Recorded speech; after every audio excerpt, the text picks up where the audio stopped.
My name is Peter Dowling and I'm the National Heritage Officer for National Trusts of Australia here in Canberra. The first Europeans came through this way in 1820 and 1821. The first explorations came into this area and they saw and repeatedly made known to the federal government of this wide open area here which they called the Limestone Plains. And they reported back to the federal government that this area was very, very good grazing land for sheep and for cattle and for agriculture. And that's what they saw. This is what the first explorers saw. What they didn't realise, or what not all of them realised, some did, but not all of them realised, that this was a landscape that had been manipulated for so long by the indigenous people who were manipulating and managing the landscapes themselves for their own hunter-gatherer ways. But it was also very, very open country. It was a very vast estates, they would call it. And this is what the first settlers saw. Now, the first Europeans to come here and farm was a group of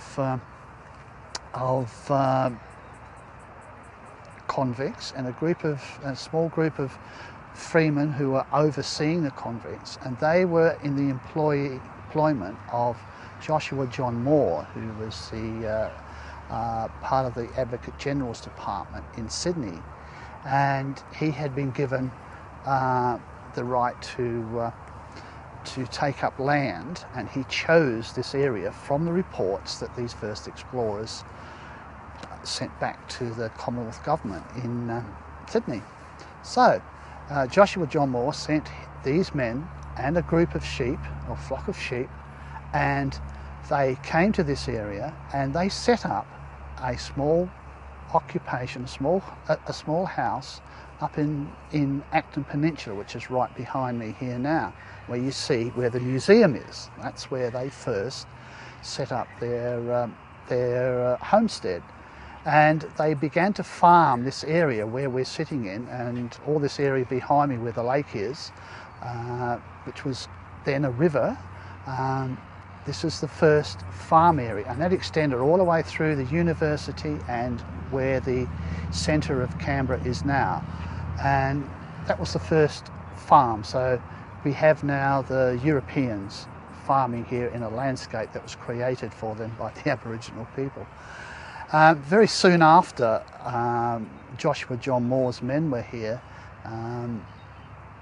Charles Campbell sent another group down here, and that was under the management of James Ainsley, and he brought a flock of sheep in here, must have seen this settlement here at Acton and thought, oh, we can't settle there, we better go further upstream. So they went further upstream, and I think there was a bit of animosity between the groups anyway, but that doesn't come out in the historical text, but I think there probably was. Anyway, so Ainsley went further upstream and set up Duntroon. So they were the first two settlements in this area. And then after that, this land rush kept on intensifying, and this area here that we're sitting in here, this Acton area, was the first area to be settled and farmed. And the settlements gradually spread out from here, both north, south and east and west from this lake area. My great-great-grandfather, Piers Galliard Smith, came to Canberra in the 1850s with his family of 2 children, and he had 4 more children born here in Canberra.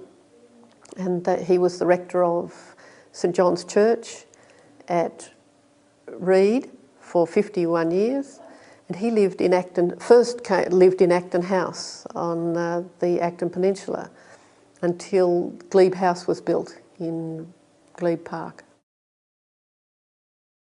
My great-grandparents were both working for Arthur Brassey when they met, and they married in 1890, and that was Bartholomew Carroll and Mary Hardigan, and they had 5 children, all born here in Acton before they moved in about 1900, and they had another 4 children after they moved. My grandmother was the second child, Maggie. She was born in 1893, and she would have been born over my left shoulder at Acton Homestead, or one of the huts probably nearby. And then the oldest child, John, he was born in 1891, and unfortunately he drowned in the Molonglo River. So whether it was just down here behind us or whether it was further down, apparently he was following his father to work one day and drowned in the river. The house must have been close to the river for him, like a 18-month-old or 2-year-old to have gone that far. So they must be nearby.